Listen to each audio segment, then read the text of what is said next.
On Thursday night, at the end of his deflated post-match media conference, Socceroos head coach Graham Arnold was asked the golden question that has shaped Australian football's discourse for the past few years. After a lifeless 2-0 defeat to Japan in a must-win World Cup qualifier in Sydney, in which he fielded a number of inexperienced youngsters due to the cavernous absence of more senior stars, Arnold was asked about Australia's player development pipeline. Loading. What does it say about Australia's standing in relation to the rest of Asia when we're bringing on youngsters like Ben Folami and Marco Tilio, and they are bringing on Genki Haraguchi and Kaoru Mitoma? A journalist rightly asked. Arnold paused. Well, he said flatly, if you notice that, write what you think. At the end of the day, I've been saying this for probably 10 years. And that was it. Media conference over. As often happens, the shortest, sharpest answer turned out to be the most revealing, not just of Arnold, whose job is now likely on the line, but about the world of Australian football he is both a product and producer of. The Socceroos World Cup qualifying failure is the latest variation on a theme that has been the driving anxiety of the Australian game for the past decade. 2 months after the Matildas' quarterfinal exit from the Asian Cup earlier this year, the game has finally arrived at the existential crisis it has been keeping at bay: how it is identifying, producing and showcasing the next generations of Australian footballers. In both the men's and the women's game, the past 2 decades worth of structural neglect, in the form of administrative and governance discord, federation disunity, hiked grassroots participation fees, an over-reliance on volunteerism, a disconnected pyramid, and insular, underfunded, commercially driven professional competitions, have culminated in a flatlining of Australia's senior national teams. Arnold's own career, both as a player and a coach, traces this tumultuous history. He rose to playing prominence in the heyday of the old National Soccer League, where he became one of the country's livest strikers with Sydney United in his early 20s. This led to stints across Europe before returning home in the late 1990s, becoming player-manager of the Northern Spirit on his way to retiring in 2000. He immediately moved into coaching and was recruited as a Socceroos assistant under Frank Farina, and then Dutchman Guus Hiddink as Australia navigated the 2006 World Cup. Arnold was an assistant to Guus Hiddink when the Socceroos contested the 2006 World Cup. 2 years later, he got his first taste of youth national team coaching when he helped the Olyroos qualify for the 2008 Olympics in Beijing, before assisting Pim Verbeek at the senior level as Australia qualified for the 2010 World Cup in South Africa. Following that campaign, he moved back to club level, heading up the Central Coast Mariners, leading the club to 2 trophies in the process before moving across to Sydney FC, where he cemented himself as one of the most successful coaches in the A-League. Arnold has played a key role in the direction Australian football has taken over the course of this storied 40-year career, for better and for worse. Relating to the former, he was part of a cohort of NSL players who created the culture and environment for the emergence of the golden generation of the 2005-2006 period. The Socceroos sparked the imagination of the nation when they defeated Uruguay in a penalty shootout at Stadium Australia to qualify for the 2006 World Cup. On both sides of the white line, Arnold helped define not just the players themselves, but an identity for them as a collective. He was part of writing the mythology around this team and this time that, to this day, Australian football fans continue to romanticize.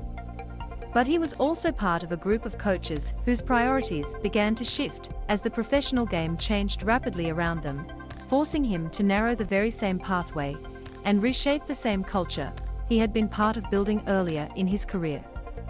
The consequences of success. A telling snapshot is his all-conquering Sydney FC team in the period from 2016 to his exit in 2018 to take over the Socceroos. Of the 10 players signed before the start of the 2016-17 season, just 3 were under the age of 23. Only 2, Josh Brillante and Bernie Abini, managed to see regular minutes during their time with the club, while the various youth graduates promoted to the senior team saw next to none. That Sky Blues team was spearheaded by new Brazilian striker Bobo, creative midfielder Milos Ninkovic, and winger Filip Holoko, all of whom were already in their 30s when first signed. Milos Ninkovic has become crucial for Sydney FC since his signing in 2016, but his presence has come at the expense of opportunities afforded to young Australian players. Other signings ahead of that pivotal season included 28-year-old Jordi Buis, 31-year-olds Alex Wilkinson and Danny Vukovic, and 27-year-olds Michael Zulo and Andrew Redmayne, complementing the signings of 30-year-old Matt Simon and 32-year-old David Carney the season before. It was a team built on experience, a team built to win. And win they did. After a 7th-placed finish in 2015-16, Sydney FC claimed the Premiership Championship double and were runners-up in the FFA Cup, with Ninkovic winning the Johnny Warren Medal for Best Player in the A-League.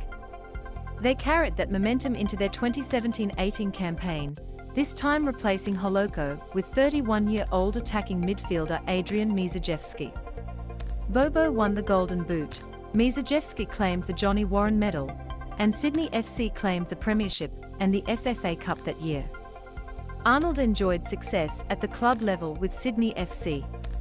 It was a dazzling 2-year period for the club, and the clearest example of the fault lines now coming to the surface of the Australian game. Sydney's success at this time largely came at the expense of giving serious minutes to emerging homegrown players, especially attackers and creative midfielders coming through their fabled academy, which was beginning to see its first cohort emerge into senior football.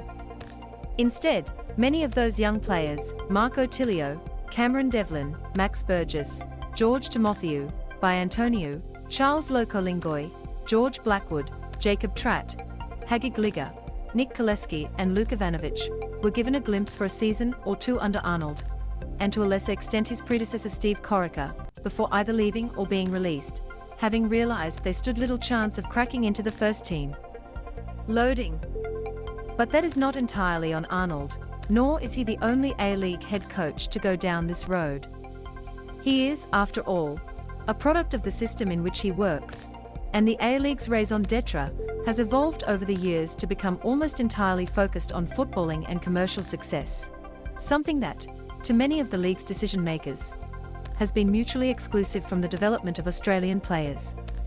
Arnold's tenure at club level, then, is illustrative of the larger problem he is now trying to solve: how to align Australia's highest-profile development platform, the A-Leagues, with the increasingly urgent need to produce current and future national team players. Australian football's challenges. There is also the evolving nature of Australian football fandom and the consequence of the game's globalisation. While it is undoubtedly football's strength, its worldwide reach is also Australia's weakness. Unlike the AFL, NRL, or Super Netball, Australian football will never be the best in its field. It will not be home to superstars at the peak of their powers, or names who even casual punters can recognise at a pub trivia nights. While some marquees like Alessandro Del Piero, Thomas Broich, Emile Heskey, Robbie Fowler, Dwight York, and Shinji Ono provided shots in the arm of the A-League, our easy access to the world's best football leagues arguably leaves many younger and fringe fans wondering why they should bother paying attention to the Australian game's sprinkling of stars when a whole galaxy of them are just a click away. Sydney's signing of former Italy and Juventus forward Alessandro Del Piero in 2012 was a coup for the A-League, but the shine of marquee players has faded in recent seasons. In the middle of it all has been the slow decline of the Socceroos on the international stage, a revolving door team scrambling to adapt to a rapidly evolving future, while also struggling to carry the expectations, emotions, and symbolic weight of the past. The shadow of the golden generation continues to stretch over the current team, be it in the form of players turned coaches, pundits, or rusted-on fans who lament the good old days. And so we end up here, in a half-empty, eerily quiet Stadium Australia on Thursday night, with an unidentifiable Socceroos team forced to suffer the aftershocks of the longer, slower cracks that had been developing beneath the surface of the game over the past decade. The Socceroos produced a performance they would prefer to forget against Japan. Its squad, ravaged by injury and illness, was a desperate